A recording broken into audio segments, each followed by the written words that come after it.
ചോദ്യം നോക്കൂ. പരിവൃത്ത ആരം 3 സെന്റിമീറ്ററും കോണുകൾ 50 ഡിഗ്രി, 70 ഡിഗ്രി ആയ ത്രികോണം വരയ്ക്കും. അപ്പോൾ ആദ്യം പരിവൃത്ത ആരം 3 സെന്റിമീറ്റർ എന്നാണ് തന്നിരിക്കുന്നത്. അപ്പം 3 സെന്റിമീറ്റർ ആരമുള്ള വൃത്തം വരയ്ക്കും. അപ്പോൾ എന്ത് ചെയ്യണം? 3 സെന്റിമീറ്റർ ആരമുള്ള വൃത്തം വരയ്ക്കാൻ കോമ്പസിൽ 3 സെന്റിമീറ്റർ എടുക്കുക. 0 മുതൽ 3 വരെയുള്ള അളവ് കോമ്പസിൽ എടുക്കുന്നു. അതിനുശേഷം 3 സെന്റിമീറ്റർ എടുത്തതിന് ശേഷം വൃത്തം വരയ്ക്കുന്നു. വൃത്തം വരച്ചു.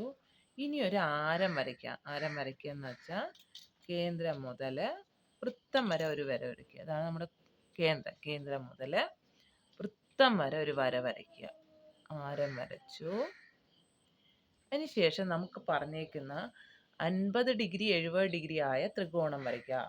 അപ്പോൾ കോണുകൾ 50 70 ആണ്. അപ്പോൾ നമ്മൾ ചെയ്യേണ്ടത് 50 ഡിഗ്രിയുടെ ഇരട്ടി കണ്ടുപിടിക്കുക. 50 + 50 എത്രയാണെന്ന് നോക്കുക. 50 + 50 എത്രയാണ്? 100 ആണ് അല്ലേ? 50 + 50 100 ആണ്. അപ്പോൾ 50 ഡിഗ്രി കോണിൻ്റെ ഇനി അടുത്ത എത്രയാണ്? 70 ഡിഗ്രി കോണാണ്.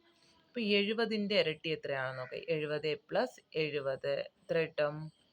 0 0 0 7 7 14 അല്ലേ? 140 100. ഇനി നമ്മൾ പൊട്ടാക്ടർ എടുക്കുക. കോണളവ് മാർക്ക് ചെയ്യുക. ഇതാ നമ്മൾ ആരം വച്ചതിൽ പൊട്ടാക്ടർ ഇതുപോലെ വയ്ക്കുക. അതിന് ശേഷം നമുക്ക് വേണ്ട 100 ഡിഗ്രിയാണ്. 0 മുതൽ വരയിൽ 0 തുടങ്ങുക. 10 20 30 40. എവിടെയാണ് 100 വരുന്നത്? 100 ഇവിടെ. ഒന്ന് പോയിന്റ് മാർക്ക് ചെയ്യുക. സ്കെയിൽ എടുത്ത് എന്ത് ചെയ്യുക? ഒന്ന് കേന്ദ്രം മുതൽ അതുവരെ വച്ചതിന് ശേഷം വൃത്തം വരെ വരച്ചാൽ മതി. വരച്ചു. അപ്പോൾ ഈ കോൺ എത്രയായി? 100 ഡിഗ്രി കോണായി.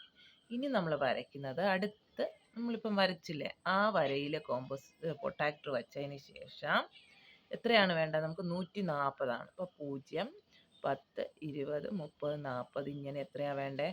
140. 140 നമ്മൾ എന്ത് ചെയ്തു? മാർക്ക് ചെയ്തു. അതിന് ശേഷം സ്കെയിലെടുത്ത് കേന്ദ്രം മുതൽ വൃത്തം വര 140ൻ്റെ ഈ വൃത്തം വര വരയ്ക്കുക. ഇനി എന്ത് ചെയ്യുക? ഈ 3 പോയിന്റുകൾ ഇവിടെ വൃത്തത്തിൽ 3 ബിന്ദുക്കൾ കിട്ടിയല്ലേ? 1 2 3. ഇത് തമ്മിലൊന്ന് യോജിപ്പിക്കാം. ഇതാ ഇവിടെ എന്ത് ചെയ്യുന്നു?